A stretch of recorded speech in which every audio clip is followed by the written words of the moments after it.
Oh, welcome everybody.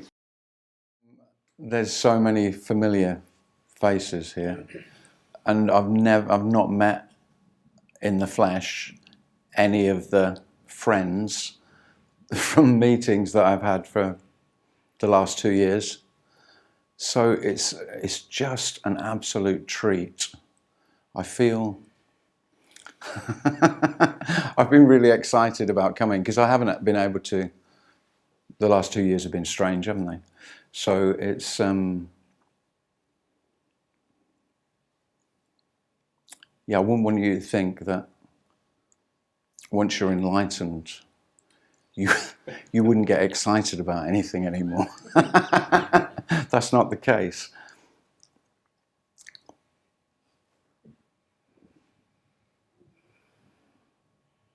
In fact, nothing changes. And really, what I speak about is that there isn't anything to change. The whole illusion of self is that there's more to come, or there's less to come, that there's something else to come. There simply isn't. There's no becoming.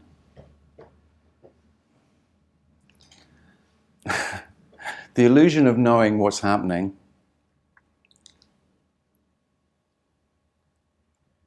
always suggests to self that it could be otherwise, that this could be other than it is. And the suggestion is just blatantly obvious, that this is never other than it is. And by this, I simply mean whatever seems to be happening. And I use the word seems to be like other speakers might use the word apparently. I try to avoid that word because it's so cliched, it seems. And everyone goes, in non-duality circles, you have to put apparently on the end of every statement that you ever make. Well, there's no more bollocks than that, is there? It's ridiculous, because you don't have to say apparently, because this is apparent, isn't it? This simply is. That's the whole message. And I can speak all day about this, quite literally, but really that is the whole message. That's it. That this is it without being an it. The unfortunate thing with language is, if we say this is it, then no doubt, almost inevitably, mind cannot do anything other than say, so, what is this it that this is? And there is simply knowing, there is no knowing what it is, because it is not an it. It is not a something. We are not talking about something. We're talking about everything, which includes nothing. And we're talking about the complete paradox that everything is already nothing. So this it, that this already is already nothing. It's not nothing being everything, which you may have heard. If you've listened to non-duality, this is nothing being everything. I don't like that. It's because mind, self and mind can only take that and make nothing the source. So nothing is the real, and everything is the illusion, the dream, Maya, whatever books you've read or speakers you've heard, particularly in traditional Advaita, that talk about, okay, so none of this is real. It's all a dream, or a play, or just story. I think that's incredibly misleading because, of course, and it can't help but suggest from that if this is a dream, this happening is a dream, then, well, that's not what I want. I want reality. I don't want the dream. I want what's real. As a seeker, I was always searching for what's really real, what's really true, the truth, not half-truths, not dream truths, not fantasy truths, but the truth. There must be the truth. I've heard lots of people who've said they've found it. I've read lots of books that say they've found it, and that's what I want. So there's some really good news and some devastating news on that. There is no knowing the truth. Who the fuck do you think you are that you could know the truth? Because the truth would be everything and nothing. And that's what you want to know. Now, I do know that that's what you want to know. I don't know that. But I can't help but guess that that's what you really want. To know the full truth, the whole picture. What's behind this illusory facade that you may have heard talk about? Well, there's nothing. There isn't anything behind anything. There isn't anything in front. There isn't a nothing hiding. There is just this. This is all.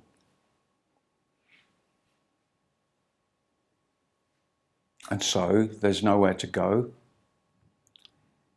There's nothing to find. And for me, that can feel really devastating. What the fuck am I going to do now? I must have said that hundreds of times because there must be a path, there must be a way, there must be some escape, because this isn't enough. This isn't good enough. This isn't what I wanted. This isn't what I've asked for. This isn't what I've dreamt of. But here it is. Always. Nowhere else. Nowhere to travel to. No matter where you go. No matter the seeming traveling, this doesn't move. So the moving and stillness, they're not two. And you've been longing for stillness, rest, because that endless restlessness that self has of there must be more or less. More or less makes no difference. It's the same of this isn't whole and complete already.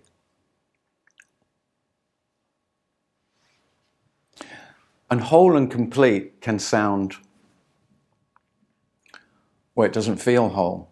No, the wholeness can feel not whole. Wholeness can feel anyway. Any thought, all thoughts, all sensations. No exceptions.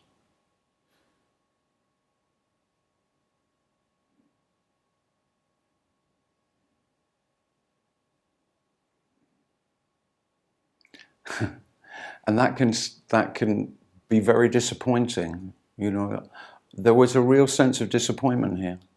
This isn't what I asked for. Life isn't interested in what you want. And that indifference can feel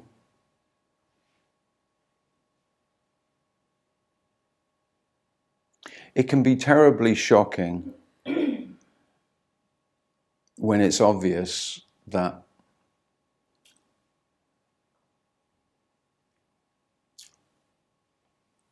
what we call life has never known you at all. It just does not recognize you, doesn't see you, and you've always longed to be seen, to be known. There's nothing to know. It's a dreadful kind of love, but it does feel like love because that is without condition. You put the conditions.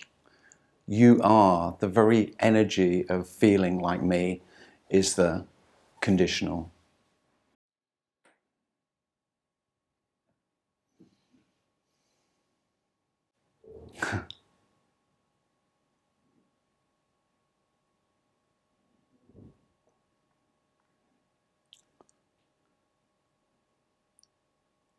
Even if you get a glimpse of this, it can feel devastating. Wonderfully so, but it is complete destruction of everything that you think you've known, that you thought you knew about yourself and about everything.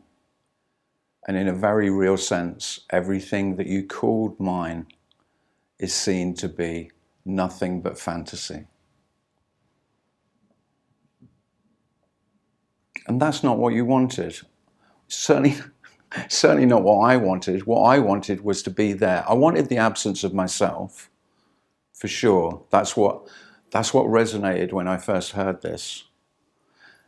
Because I was sick and tired of myself. I don't want to bring Eckhart into this talk, but I'm about to. I've done it already now. I remember reading The Power of Now, and the bit that struck me most, the bit that resonated more than anything else in that really quite beautiful book, was him sitting on his story of where he sat on a park bench. And he said, it was very obvious, I can't live with myself anymore.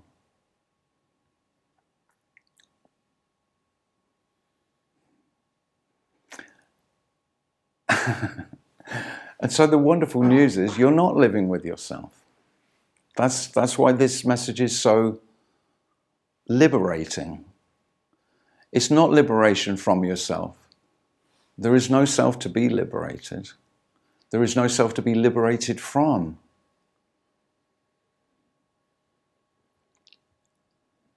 And I know very few people who are honest, if I talk to people one-to-one, who aren't sick of themselves, sick of their desperate neediness, forever discontent, forever wanting more or less, forever self-improving.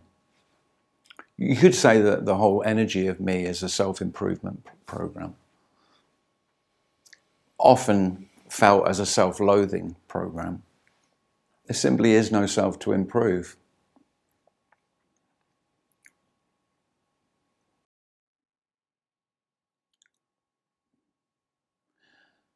And it can sometimes sound that without me, then everything would be perfect, because I'm the problem. But there is no perfection. This isn't perfect. So when I say, this is whole and complete, but it's whole and complete in the sense of it can appear any way it appears. That's the wholeness. That's the inclusivity. That's the unconditional love. The reason why you hear people speak of this as unconditional love is because there are no exceptions, no exclusions. This just appears as it appears. It's so devastatingly simple that the mind will not, there's nothing to do with it. So it just goes, well, that's bollocks. Because it's the simple way, because it leaves me nothing to do. And what do I want? What does self want? I just want something to do. Because what the fuck would I be with nothing to do, with nowhere to go, with nothing to become, with nothing to heal? There's no self to heal. There's nothing to get better. So where does that leave me? Well, It leaves you right here. It leaves just this. And this, it can be just so staringly obvious that, oh yeah, it's all there ever fucking was anyway.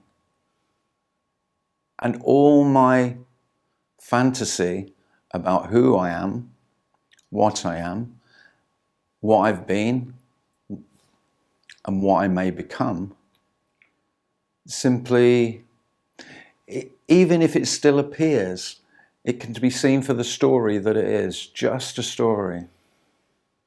And that's what your life is.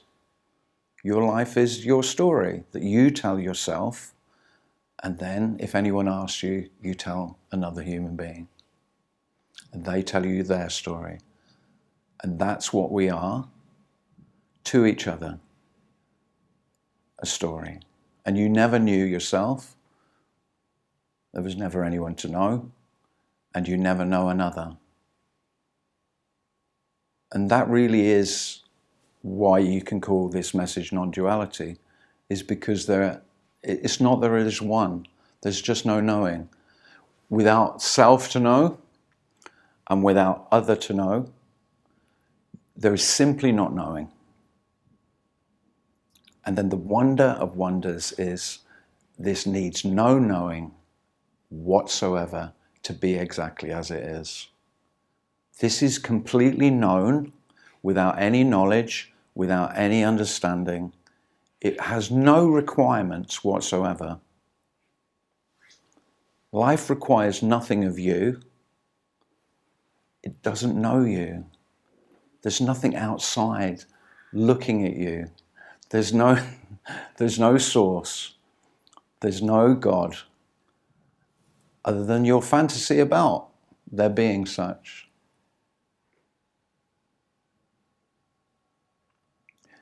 And it's not that, so if there is no God, there's no source, there's no self, there's no other. There's no things, there's the appearance of things, but there's no things unless I say there is. And when I say there is, all that means is that I believe, I think, I know what something is. And that knowledge is separation.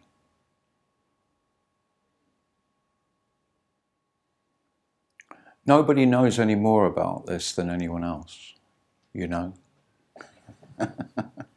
That's the other great illusion, you know, that there could be masters in what we're speaking of. Masters of life.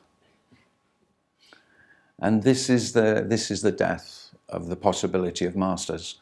And that may well make you weep almost as much as you not being real.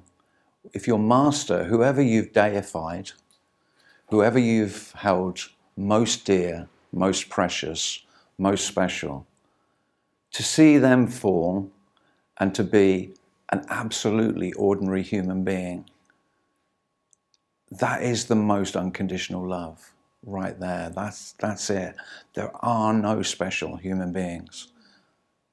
And that every human being is, in a very absolute way, completely equal. There's no possibility of anyone knowing more about this because there's nothing to know. And so again, that for me, that makes it the most beautiful thing that you could possibly speak about. And the great thing is you don't have to know what you're speaking about. I don't know anything about it at all. It's like everything I know is still available, but it's seen for what it is. It's just empty knowledge. All knowledge is absolutely empty. It's just what one human being thinks they know. That's it.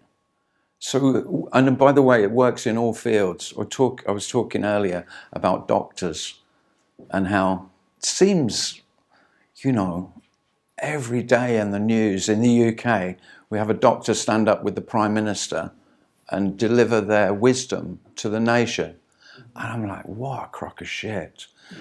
That there's these two human beings who, you know, it's the new religion, and the priest, we've made these medical experts or scientific experts into the priesthood, haven't we? To the archbishops of this new. It's not a new religion. Science is not a new religion. It's been about for a while, but again, it's, of course they know more about science than me and you. So what? And so what is very liberating. If everything becomes so what, you could say that's how everything is. Because you're the one who gives any other human being the power, the authority, and if that stops, all your heroes die, and all your gurus die.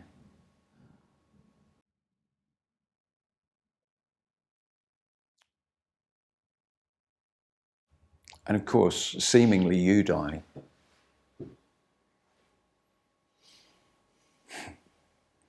But if you are waiting to die, which some of you, if you've been seekers for a while, I'm guessing you are. I was. There's some good news and bad news about that. If you do die, you won't notice.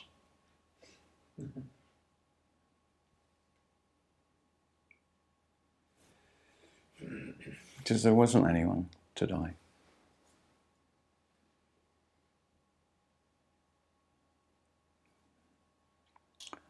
You just won't be noticing the one who wanted to die. And there is relief and peace in that. But I wouldn't make too big a deal out of it. It's not the big deal that you're making out of it when you're the seeker. It's no big deal. The death of something that never was is not going to be a big deal, is it?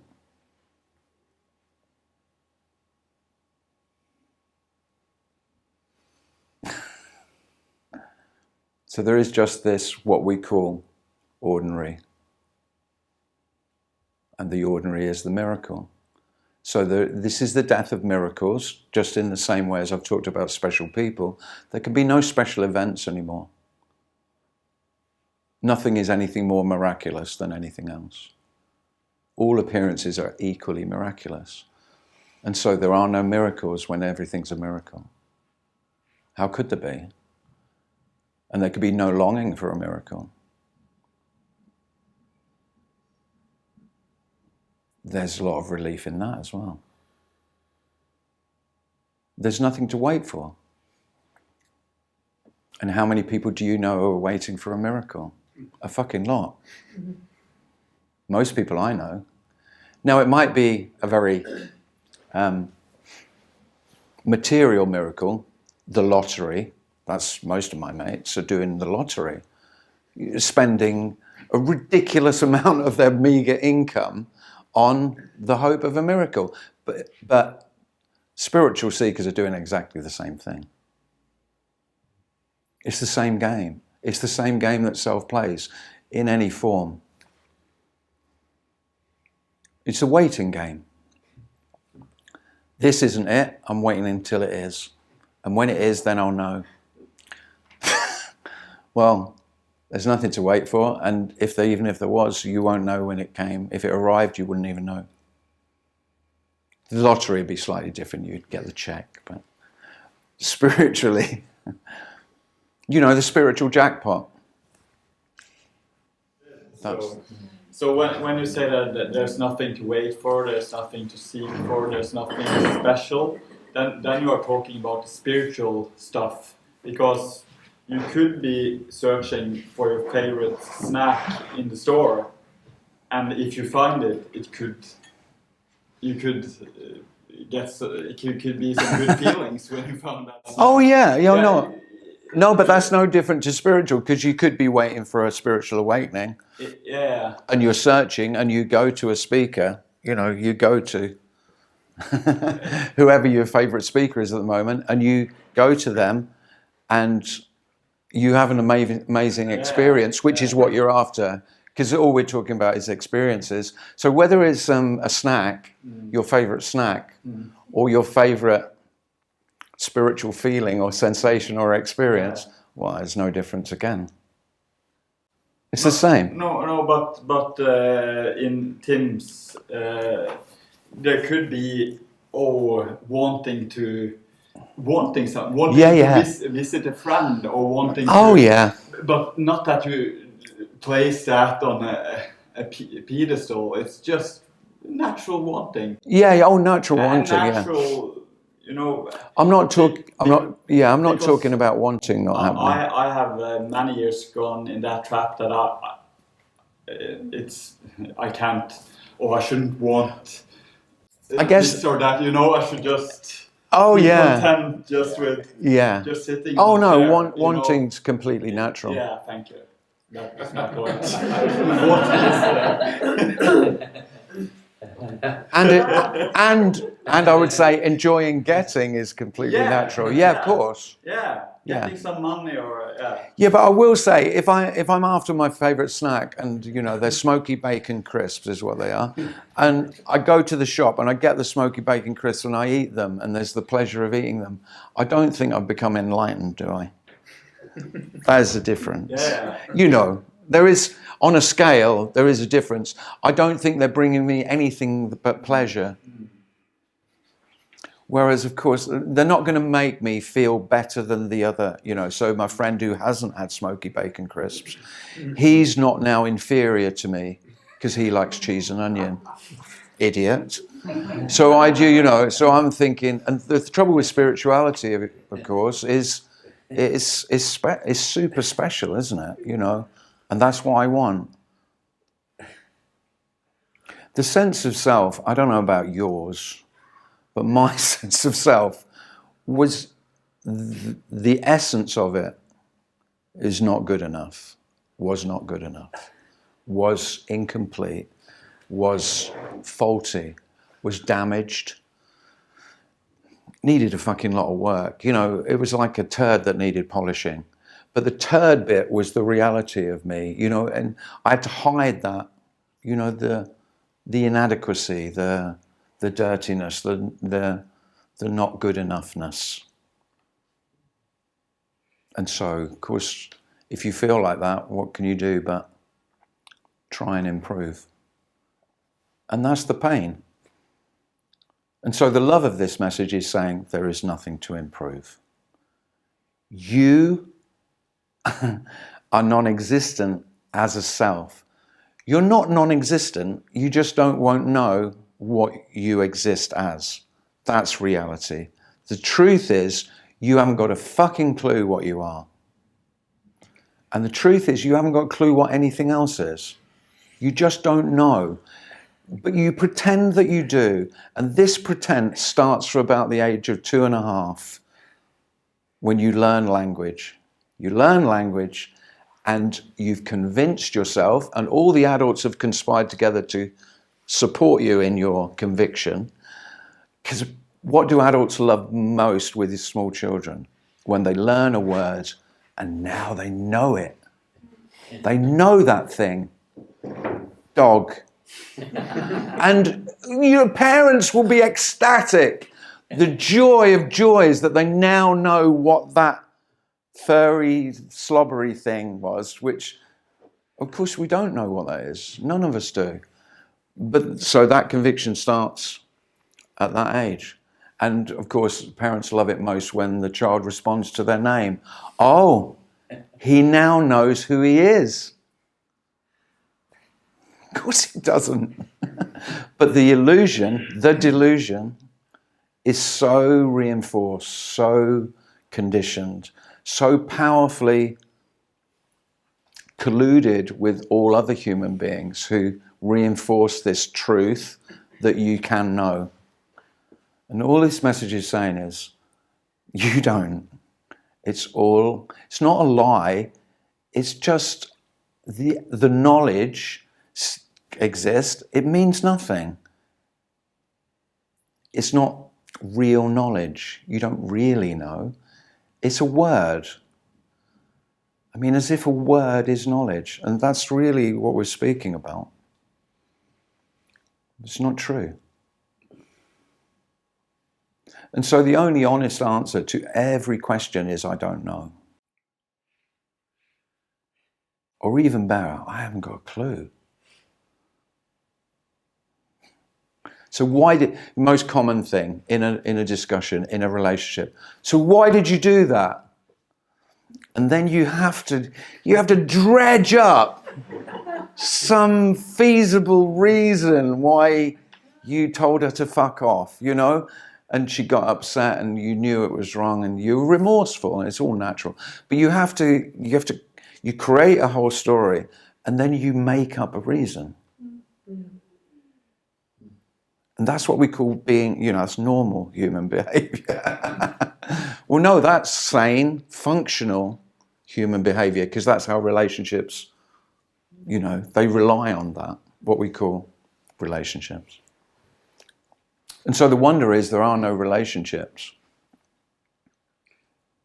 There's the appearance of relationships. There's no one in relation to another one.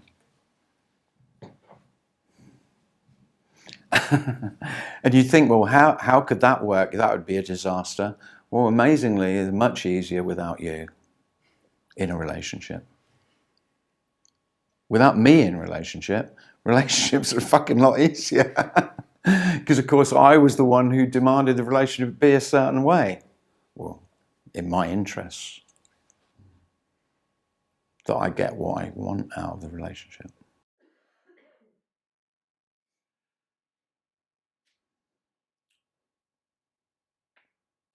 So it's not just relationship between human beings that are illusory, between me and you. It's relationship with everything else.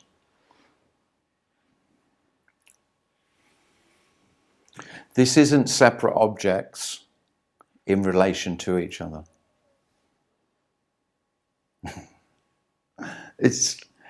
You can say it's one appearance, but even that is too much because you can't see one appearance. There's just no knowing. There's no knowing what this is.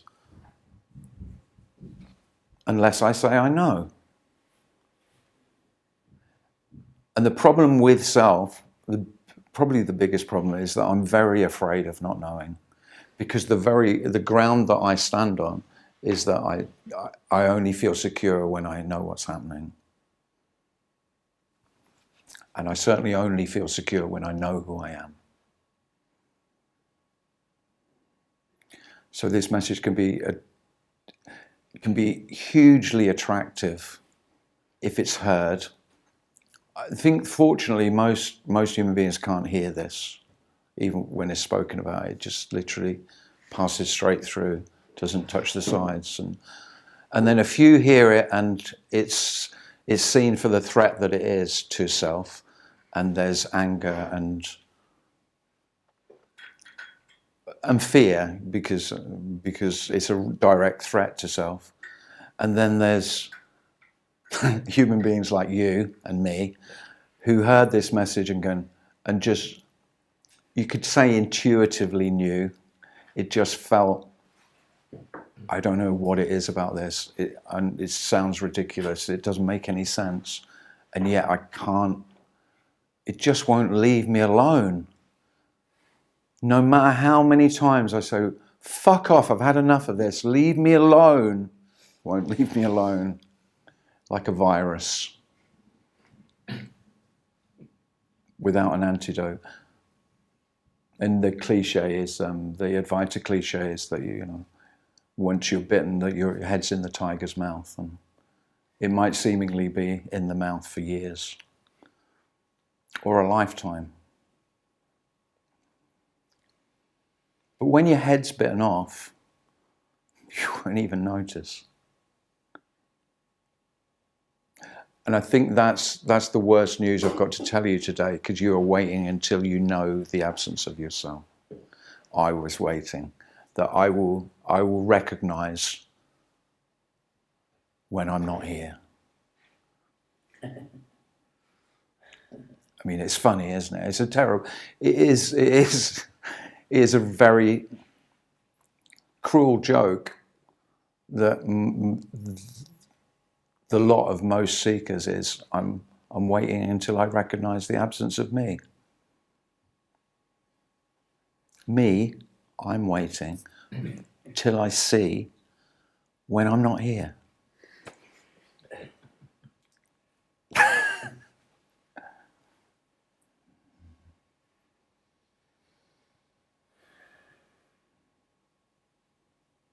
So you've heard this before. So we're talking about a difference that that is not a difference. Because I quite often get people say, so how is life different? Well, it's not different at all, but it's completely different. And that's not helpful, I know. But there it is. That's as good as I've got. So how does life appear? Life appears exactly the same. Because I have heard people say, that there's a difference in perception without me. Perception is changed. Well, no, you've not done anything to your eyes, have you? It's a physical... perception is a sensory feelings. You feel differently. No. Other than maybe feelings felt more intensely.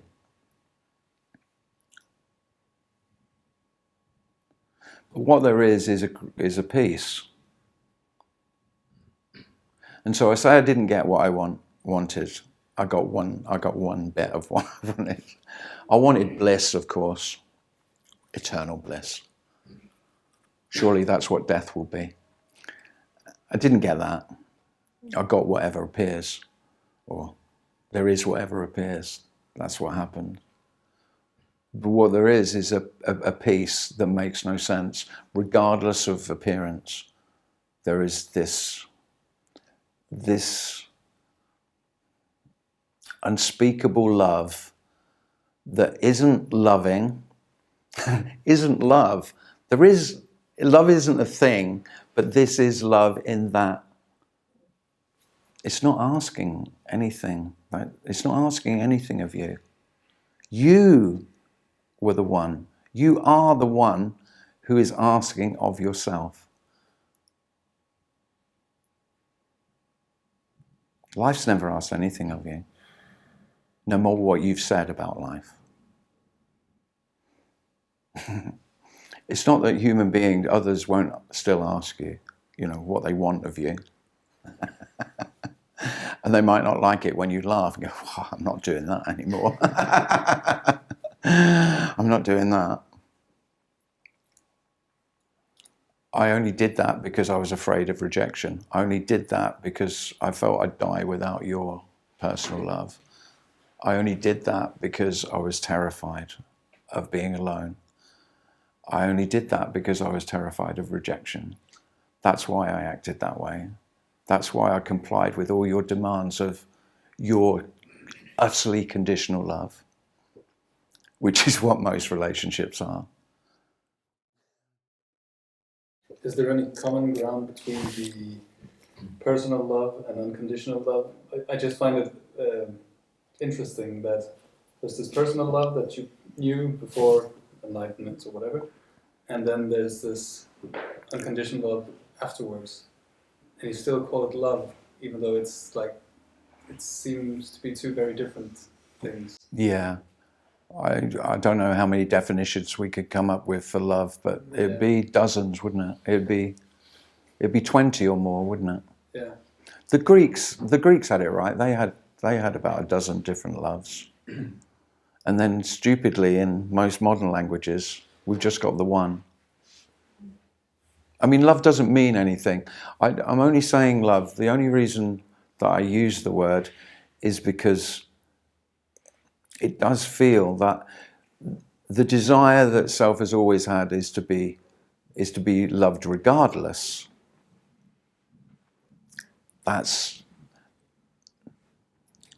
And I think because as children, our parents' love was always conditional, no matter how unconditional they said. It was about if I behave in a way that my parents dislike, then I'm terrified of being rejected because they've threatened it. You do that again, and you know, in a loving way. But that conditional love, I mean, is terrifying for that embryonic self who is terrified of being rejected and being alone, of being vulnerable.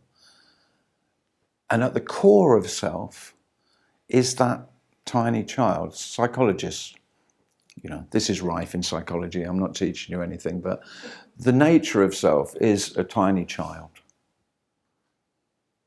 Incredibly vulnerable, always afraid of not being loved.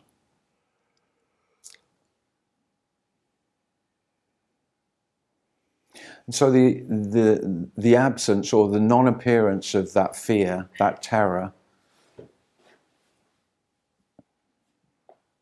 again makes this worth talking about.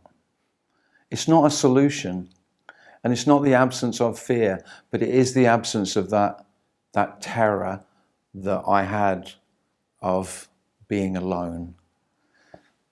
And like everything in this message, paradoxically, the solution is complete aloneness. There is this completely alone. All one, alone, empty, alone. There is nothing more alone than complete emptiness. It's even empty of anything. Well, that is, for most selves, that's the ultimate terror, the abyss, the void, nothingness, devoid even of nothing, not even nothing being nothing, complete not knowing.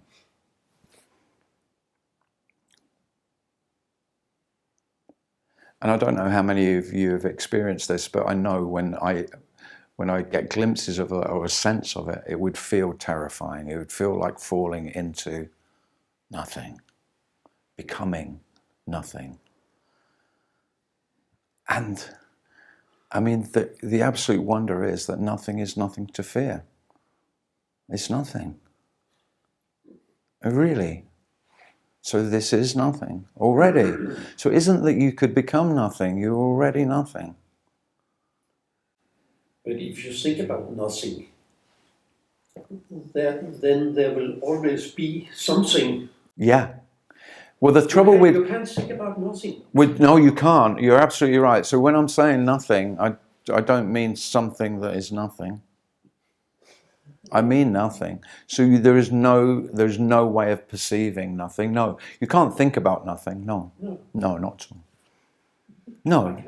No one can. So when I say nothing, of course, as soon as I say nothing is something, it's nothing. You know, it's because because language is always something. Yeah, it's something. Yeah. But if you know what I'm speaking of, then you know what I'm speaking of. And it usually feels like falling.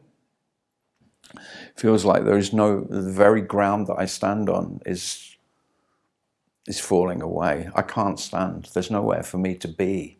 Not only can I not stand, I can't be. And I don't think it's not necessarily terrifying, but I'd be amazed if most selves don't feel terror in that. And here it was absolutely terrifying. And in the story for quite a long time.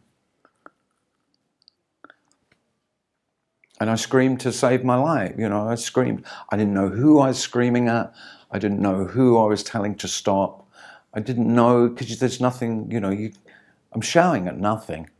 I'm screaming into the abyss to fuck off and leave me alone.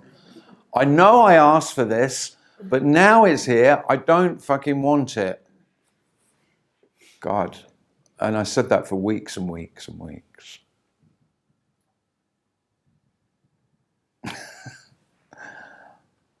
But there's nothing to fear. There's no one to fall. There's no one to become nothing. And I think that is very different from person to person. It was very dramatic there, but Yeah, I've no. heard of many people that just no drama. Well, no I drama. think they barely had a me, did they? I mean, what sort of me is that doesn't want to fucking fight for its life? That is the very essence of self is I will survive. I'm a fighter. I'll fight for my life. It's my life. I won't have it that I'm nothing. Well, it's not that you're nothing. There is no I that is nothing. It's just nothing. So I'm not saying you're nothing. There's no you to be nothing. It's not that. This is all empty. This fullness, this absolutely real happening is all there is, and it is completely empty. You won't make sense of that. There's no making sense of it. It makes no sense. You can't have real being unreal. You can't have unreal being real. They're opposites. You can't have nothing that is everything, all things. So I think the piece is that there's no possibility of making sense of it. So I spent a long time trying to understand this.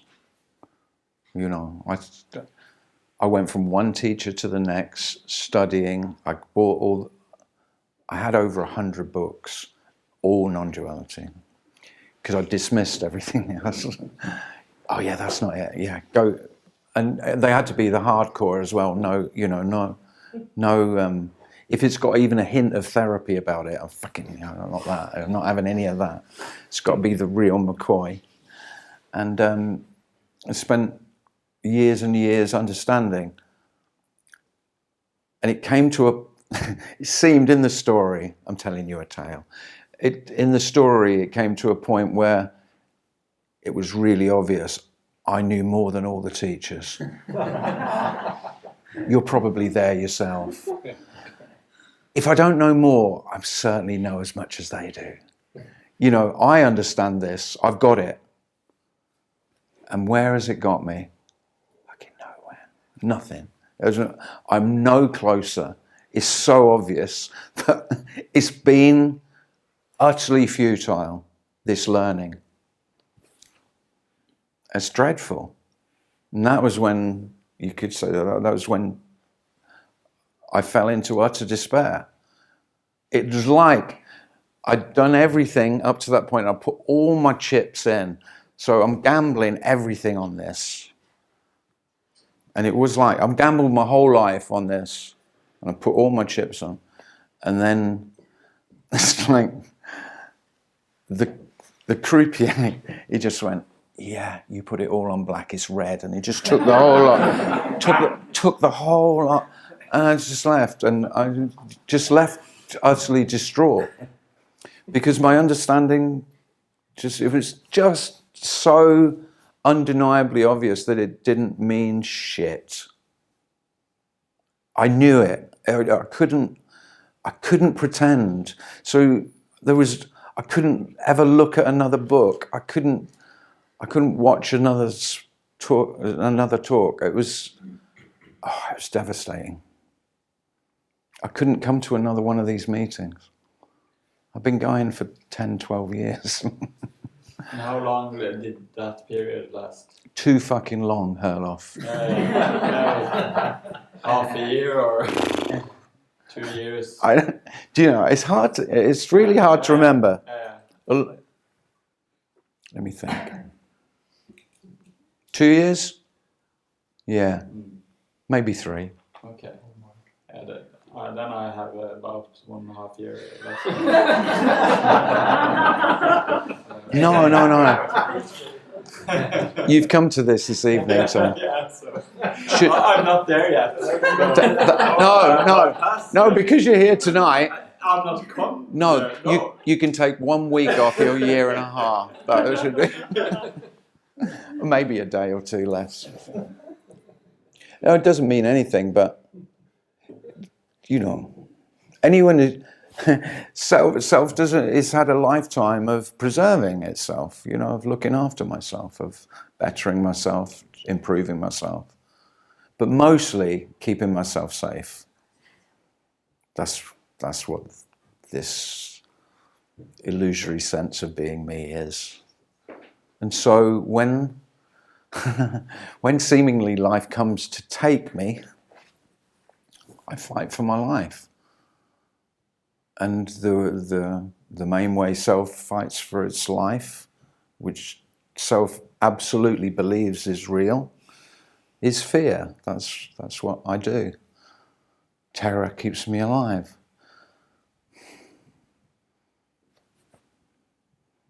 Fear is very real. You know, of all emotions, I mean, fear's the most undeniable.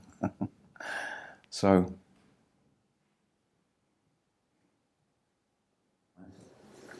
yeah. Yeah. So you say that like this isn't about understanding, Mm-hmm. and yet I find myself trying to understand it all the time. Yeah. And the thing that kind of like you speak about this with words, and words are kind of a vehicle of understanding, right?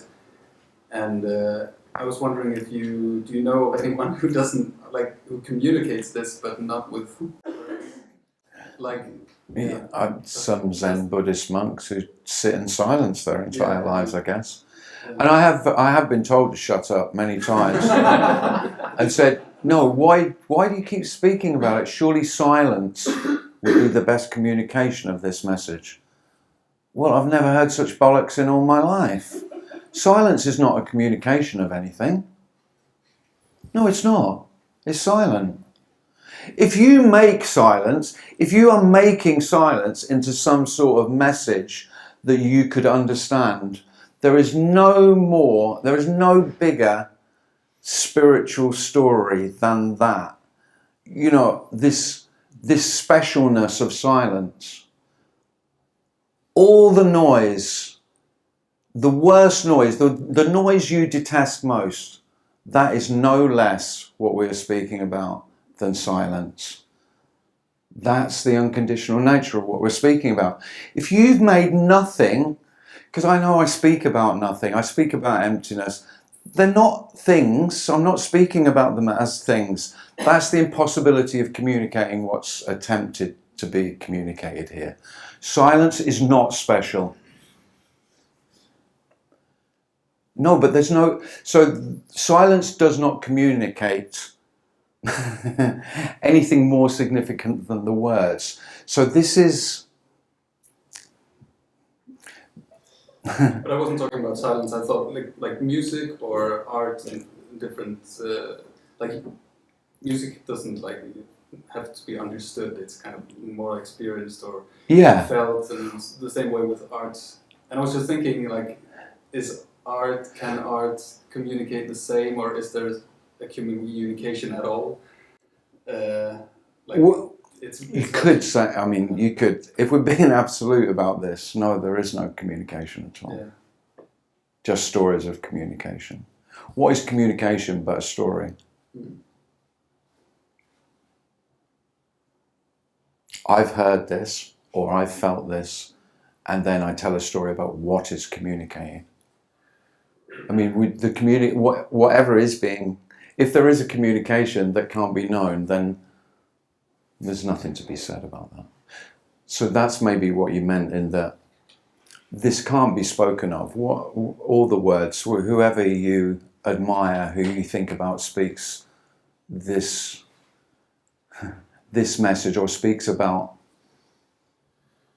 that you resonate with, because that's what the word that you usually is felt.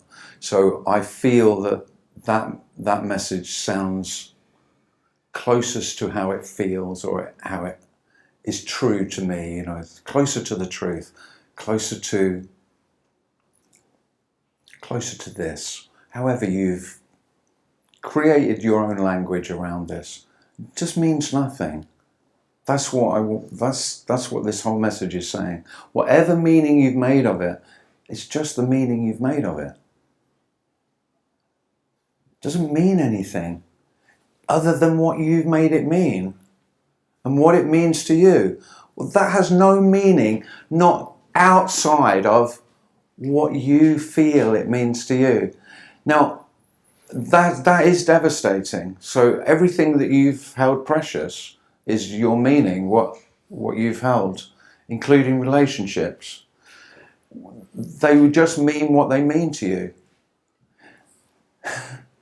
And that doesn't mean that they don't mean what they mean to you, but no more than that. And of course, self doesn't want that. I want it to be true in a grander, in a whole sense, that I want to know the truth. Well, the truth is there's no knowing the truth. There's no truth to know.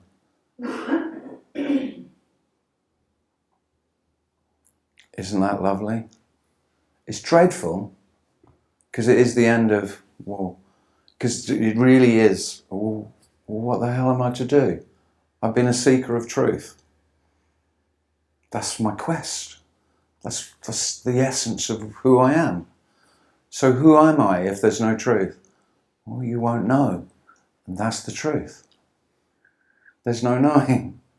There's no need to know. And that's the love. And the impossibility of this, of knowing what is really true, this absolute truth that you've wanted to find, and then I'll be okay. Will you shit? Because you'll get to that absolute truth. This is the reality of self. I get to that absolute truth and go, wow, it's not quite what I had in mind, and it doesn't feel like it's quite as absolute as I hoped it would be. So there probably is a little bit more absolute, more true. There really is no truth and lies. There's no true and false. Until I say so. I made all that shit up myself.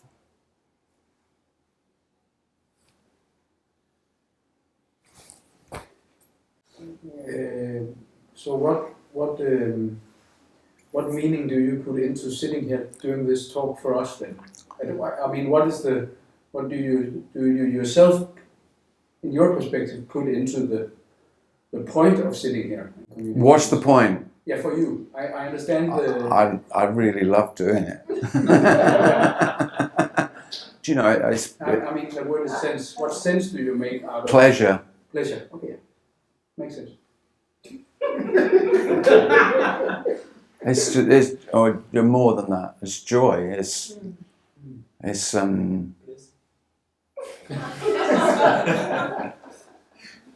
I love it. I love. As soon as I heard this message, I loved it. But then I thought there was more to it, because that's what self does. I know I love this message. I loved it the moment I heard it. And then spent 12, 15 years learning it, understanding it, analysing it, comparing, taking bits from here, creating my own synthesis of what all the geniuses and all the great speakers have made, and putting that together, weaving it into my own unique shambolic sense of oh yeah, I think I've got a purer, more pristine, more precise, more, the complete knowledge, the complete understanding. And so, that's what self is. That's what, we can use the word ego if you want. Self is egoic, loves itself above all others. It's the center of the universe. And Yeah, and self won't give that up. I didn't give it up. It was in the story. It was taken, but then in the taking, then nothing was lost. Nothing's taken. You already have nothing to lose. I mean, that's why I talk about it. Wouldn't you want to tell everyone that they've got nothing to lose? And that there was no one, there's no escape because there's no one to be free. This is already absolutely free. In a sense that is way beyond comprehension. I mean, just unimaginably. It's just beyond knowing, understanding, explanation. It just, it's like a mockery of all of human endeavor. It's like silently laughing at all of humanity's attempts to know what the fuck is going on. And laughing at the pretense that most human beings really quite firmly believe they do know what's going on. And know the difference between real and unreal, which is the illusion of self. All based on, I know I am real. That's the root. Without that, there is absolutely no knowing reality.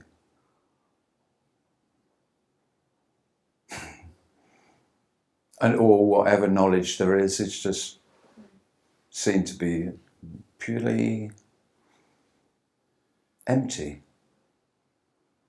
Empty of meaning, empty of purpose, empty of value.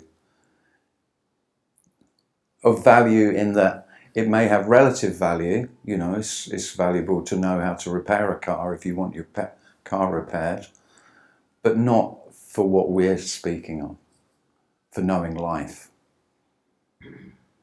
for knowing what's happening.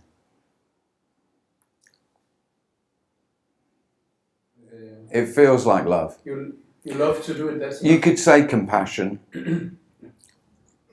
Yes.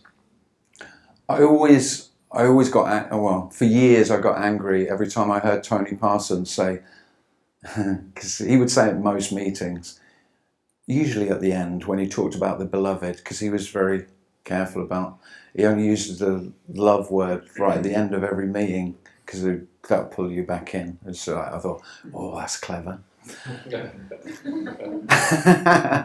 But then I gorge on it now. But he would always say, this is the only compassion. And I would get angry about that because it didn't feel compassionate, because it's very harsh. This is uncompromising. This is without any compromise, and that can sound lacking in kindness. Because I was from a self place of me, I felt that compassion was about kindness, of being kind to, and often Tony's reply to selves who were in pain felt lacking compassion, ruthless. Of course, this love is utterly ruthless. Couldn't give a shit about you. Doesn't know you, doesn't recognize you. So it's a love that can feel from a self-centered point of view as lacking compassion, but really it is complete compassion. In that there's nothing to be done, no one to do anything, is complete compassion. So that's good reason.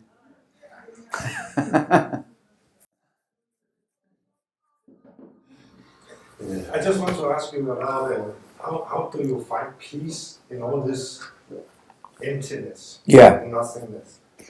Because in my life I had an experience many years ago where I was traveling out of my body in the universe, and I came to, it's a long story, but I came to a point in that out-of-body experience that when I went far, far away up there, I got fear suddenly.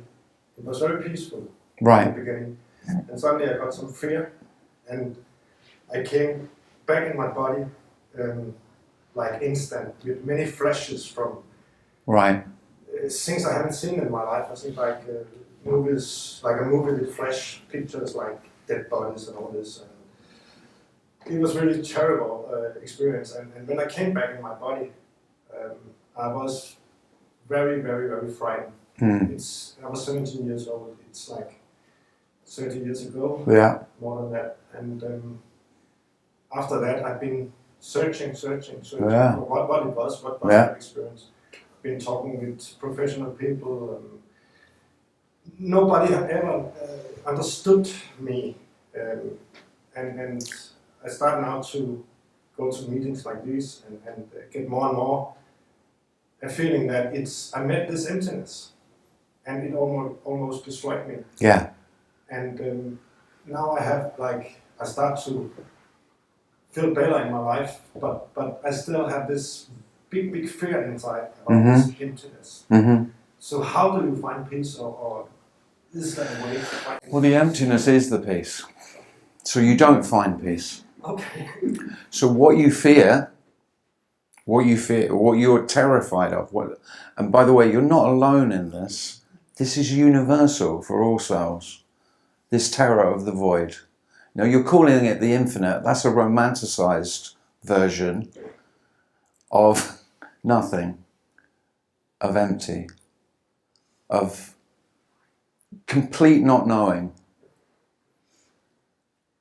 No place for me. There is no place for self in empty.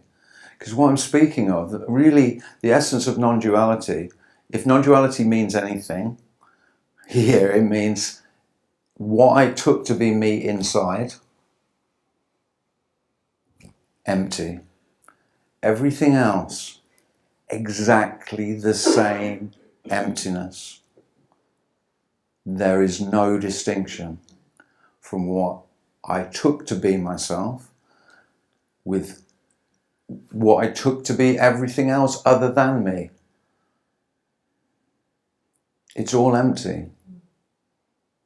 This is entirely empty already. What you fear most is already the case.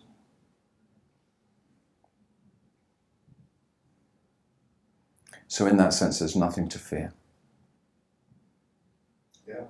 Now that is the peace that will never make sense to me, because I am the very duality itself. There is no duality. I am is duality, because that separates me from everything else. Conceptually, this is incredibly simple. And I can't believe how many books are written in great intellectual depth of analysis about this. Because what we call normal perception, normal concept of how life is that I am inside this body, and that is the very root of duality. There is no other duality other than that. And that's not real.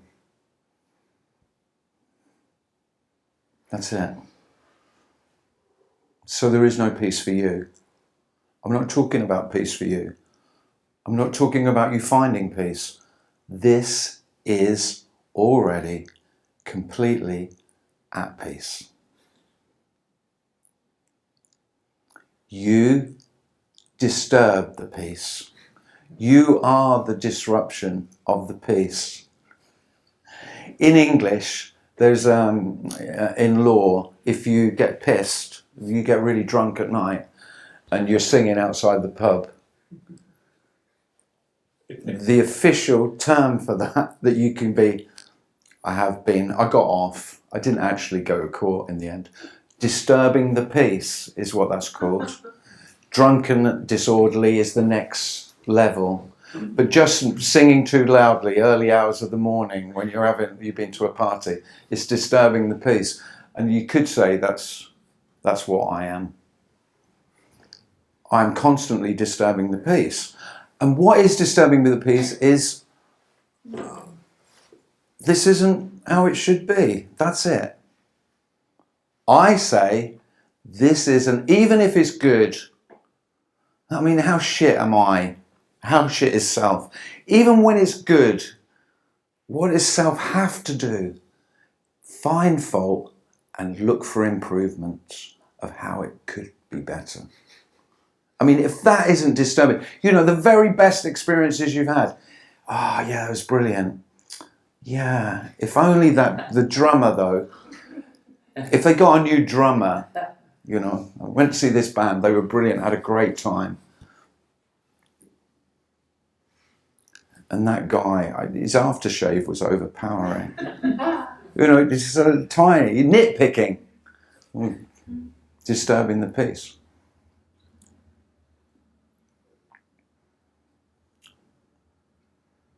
Because peace, I think, peace can be misheard as, you know, everything is, this is very common in spirituality, as bliss or a certain state, a way of being. I'm not speaking about that at all. I'm just saying as it is.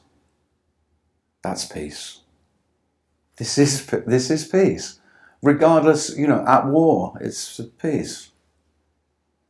That doesn't make sense. That's the peace. There shouldn't be war. Well, there is. That's the peace. Everyone should be lovely to each other. Well, they're not. That's the peace.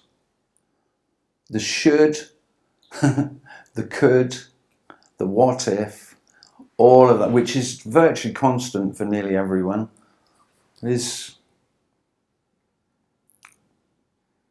suffering. I mean, there is only this, so there's no getting closer, is there? I mean, no. It's too simple. So where would you get more of this?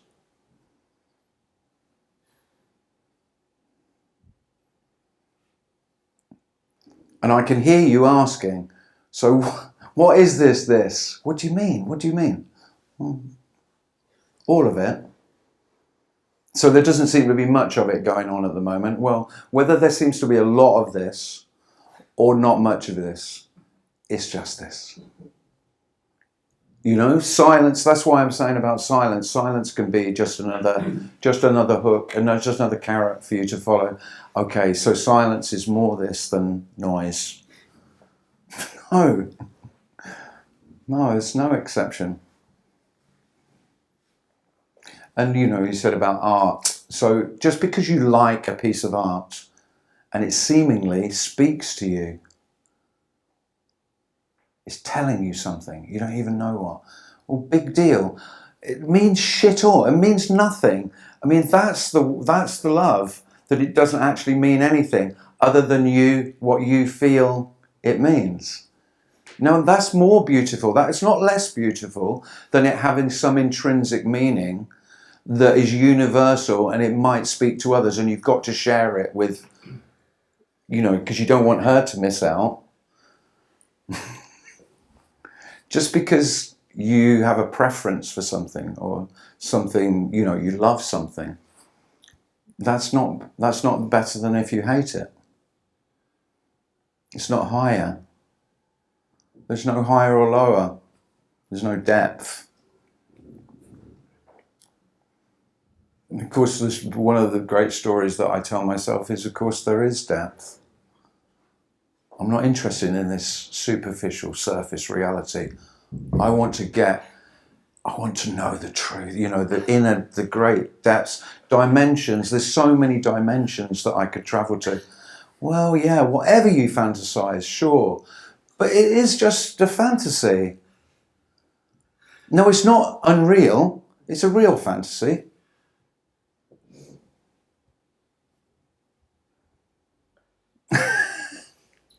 Everything is real.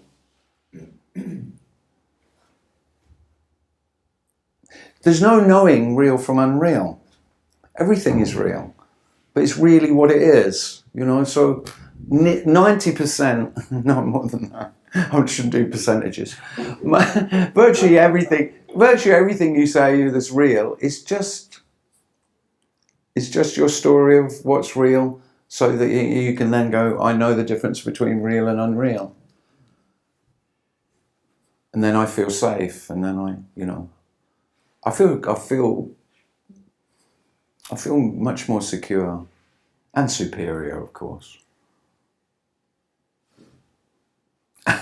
And what I like most is feeling superior with my special knowledge.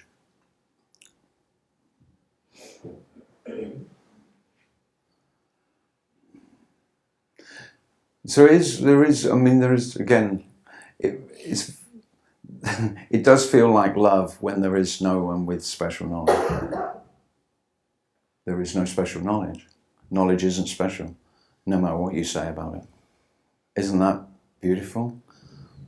So whoever knows what they know, and they know more than you, that's nice for them.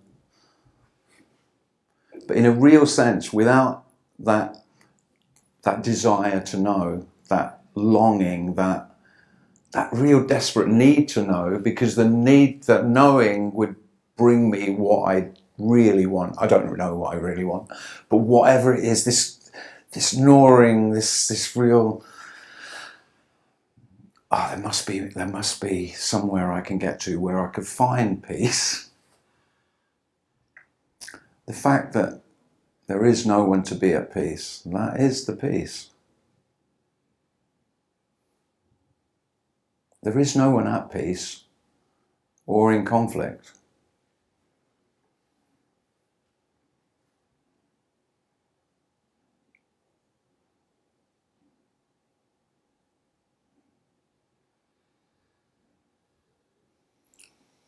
And what you're left with really is, you don't know what you're left with. There isn't anyone left with anything. You can't say, so what does that leave me? What doesn't leave you anything? You're not left with anything apart from everything.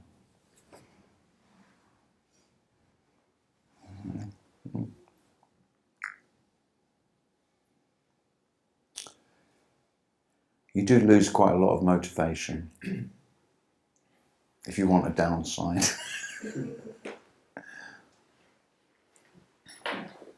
Yeah. Apart from, there might be more motivation for doing the things that you like doing. Naturally. What the human being naturally enjoys.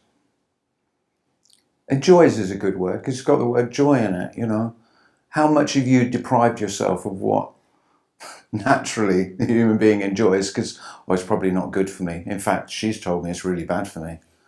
Must stop masturbating. Because, that will keep my spiritual energy.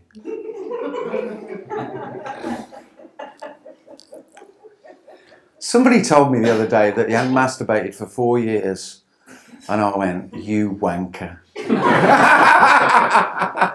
Why would you do that to yourself?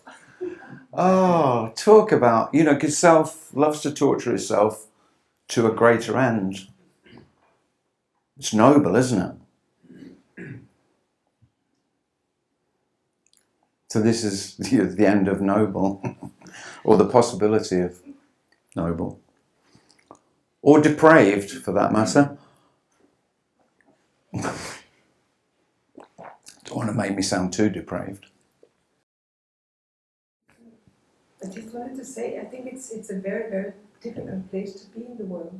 This emptiness is increasing, and it's like when I go out into the world, if you use that expression, it's like trying to invent yourself again. There's just silence, and when I'm with other people, it is as if I become invisible, because people want to display themselves, want to assert themselves, want to display how smart they are. I'm just listening, being present, and wondering, where the heck did I go? And if I can't really be in spiritual communities, because when I listen to them, it's like, oh, how smart they are. And I'm somehow trying to connect the dots between what they seem to know. And for me, it's like knowing less and less and less. And this not knowing is difficult. At the present moment, I'm unemployed, and I'm wondering, can I ever exist in in a web community again. Yeah. This not knowing, Mm. it's a real bitch to somehow struggle with. Yeah. And it seems as if many people get to know more and more. I get to know less and less. And it's like, who am I? What is going on? I think it's really, really difficult. Yeah. And It can be this- really this, practically, yeah. passion, it is as if the world has I have no interest in anything anymore. And I know it would sound really terrible for many people. It's just, everything is equal. Yeah. Is that It's like okay? just being, Is that okay though? on many occasions it is, but if I try to connect with the outside world, Well, there you have it. there it's really difficult. No, but there you have it. So it's okay, isn't it? It's very, very okay. It's very okay until.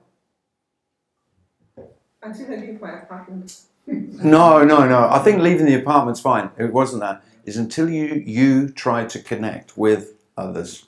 Exactly. But this is impossible. It is, but it's becoming ever more visible. No, now this is the thing. So there can still be the story, because it's a habit that dies hard. This story that others can see me. You know, the very sense of self-consciousness is the illusion that I can see myself, and because I can see myself, others can see me. Others cannot see you. No one has ever seen you. What about that? I mean, that's worth coming just to say that. The whole illusion of self is that you are there to be seen. You are not there to be seen. No one's ever known you. You are completely unknowable, not only to yourself, but to all others that you thought could see you. So this dream of being seen by another, which I don't know if you've had or you still have, but it was very profound here. I longed to be seen. It was a real deep longing. To connect with others because others seem, well in general, seem so established in their identities and their belief systems and in their ideologies and all sorts of things. And it's just like watching it, thinking, oh, how far they are. And just being no one, not knowing, I think it's difficult. It is difficult because I can see that it is still difficult because you're still trying.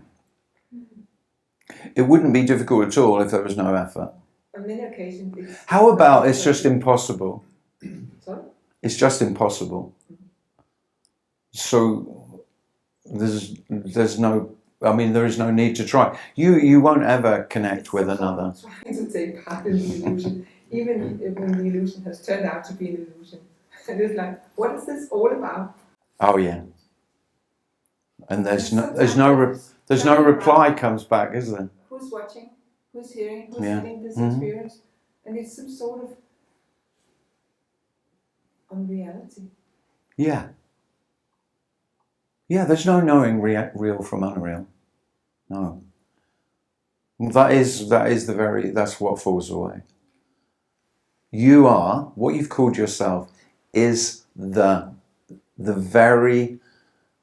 illusion that I know and I can tell the difference between real and unreal. There is no difference. There is no knowing. No one knows. Other than I tell myself I know. That's all. And it's very powerfully reinforced, you know. You say what you know is real and you seek out others to confirm your reality. That's what self does. And the peace that really does pass all understanding is that there is no understanding required at all. In fact, the impossibility of understanding life and the difference between reality and unreality, the impossibility of that is the peace that passes all understanding, which means that there is no understanding, there is no need for understanding. Understanding is always illusory, that I do know the difference. And that's the peace and the rest, because there is nowhere to go. And then there can be seeming going anywhere. But in the seeming going anywhere, there's nothing moves. Or you could say nothing never moves.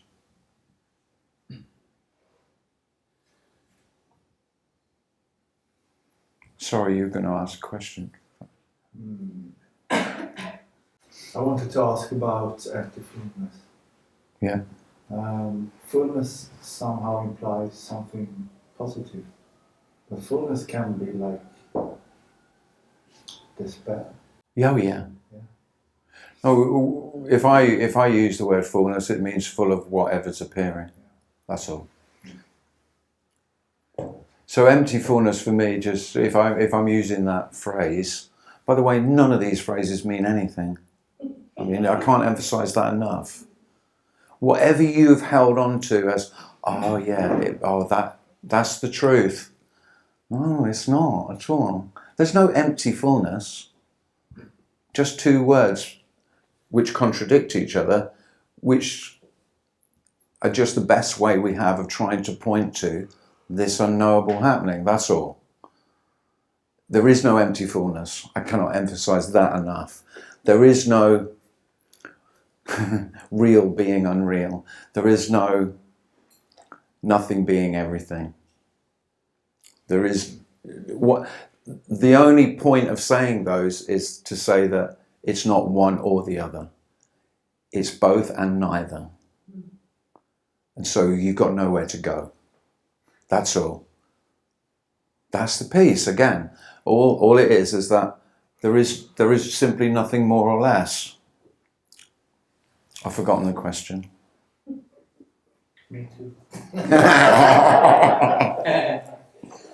It was about fullness as something positive. Yeah, fullness. Yeah, it can sound positive. Well, that's only because we take emptiness to be a negative. Now, emptiness is not negative. It's utter neutrality. In a incomprehensible way.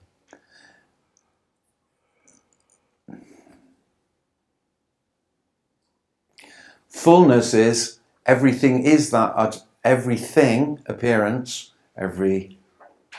whatever you take to be everything that might appear, feelings, sensations, perceptions, what seems to be going on is that utter neutrality, is that emptiness. That's the fullness of appearance. What seems to be going on is that empty neutrality. They're not two. And of course, it could be anything. It's everything. It's not anything, it's everything.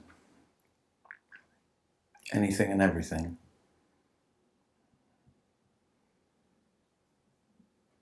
But appearances appear and disappear and seem to have a lifespan. But that seeming lifespan is the illusion. There is no lifespan of anything. So in that sense, there's no things. This begins and ends simultaneously. Not simultaneously, because that's a time-bound word, but they're not two. Birth and death are not two. This is always born, and this is always dying.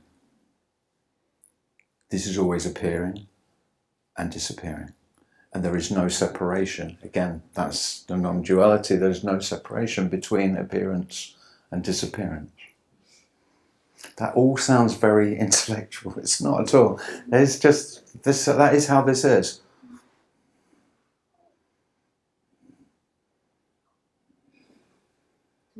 I mean, we don't. I mean, this, and then we just create the story of time that things exist for a duration. Some for a longer duration than others. And we call that a lifespan or a life. And that's what creates the illusion of things being real, each thing having a separate existence in time and reality. It's not how it is. We have to tell a story. You have to tell a story to yourself that is real for it to be real. That's not how this appears. There's no knowing how this appears. You already don't know in a very complete way.